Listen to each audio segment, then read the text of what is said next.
বন্ধুরা, আজকে আমি এসেছি সুন্দরবন গ্রামে আমার এক আত্মীয়র বাড়িতে। এটা হচ্ছে দক্ষিণ চব্বিশ পরগনার মধ্যে।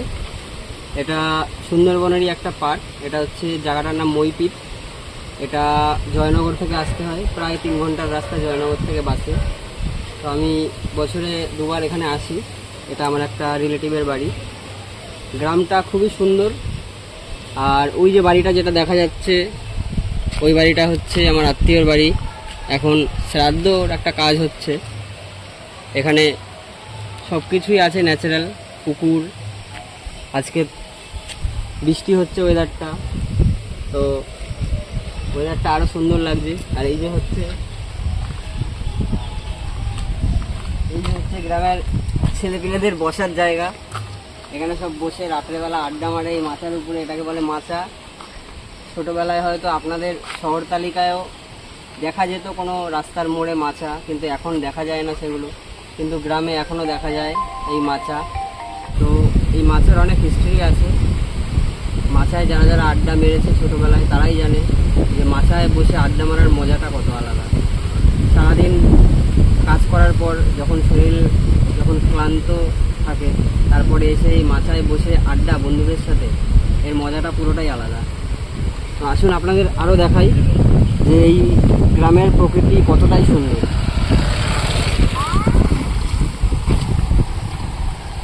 এই যেমন রাস্তার দুধারে হচ্ছে ক্ষেত, পুরোটা ক্ষেত। এই ধারে তো ক্ষেত, এই ধারেও ক্ষেত আছে, এই ধারে ক্ষেত আছে, কারোর পুকুর আছে।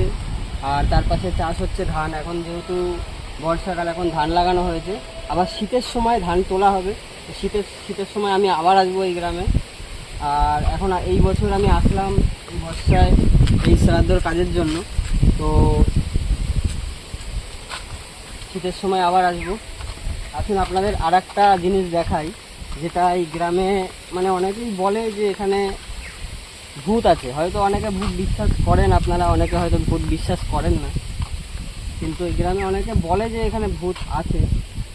ওই যে আপনারা বট গাছ দেখতে পাচ্ছেন সামনে একটা, ওই বট গাছে নাকি ভূত আছে। অনেকে নাকি দেখতে পায় রাতের বেলায়।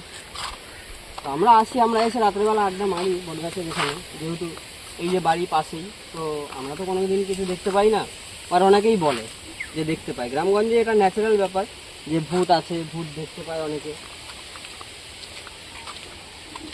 আর এই যে জমিটা যেটা দেখতে পাচ্ছেন আমাদের রিলেটিভের, পুরো এই জমি, এখানে পুরো সব ধান লাগানো আছে।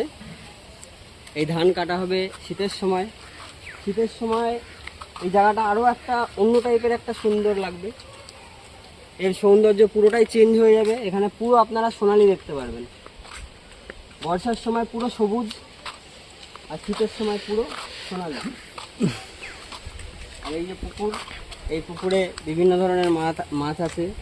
রূপচাঁদ, পাঙাশ ট্যাংরা, সমস্ত মাছ। সাপ যাচ্ছে একটা।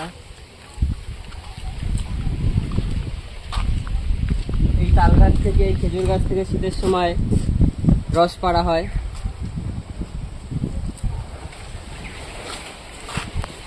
আর এই যে হচ্ছে বট গাছ। বট গাছটা খুবই সুন্দর। বট গাছে খাওয়া পাওয়া যায় গরমের সময়। বট গাছের একটু ঝোপও আছে। এখানে নাকি ভূত দেখা যায়, এটা শোনা গেছে, অনেকেই বলে। তো যারা বিশ্বাস করে তারা বিশ্বাস করে, আর যারা করে না তারা দেখেনি। আর এই দিকটা তো পুরোটাই বাড়ি, খুব কমই আছে, কিন্তু প্রকৃতির এতটাই সৌন্দর্য এই গ্রামটাকে পুরো একটা আলাদা লেভেলে সুন্দর করে রেখেছে।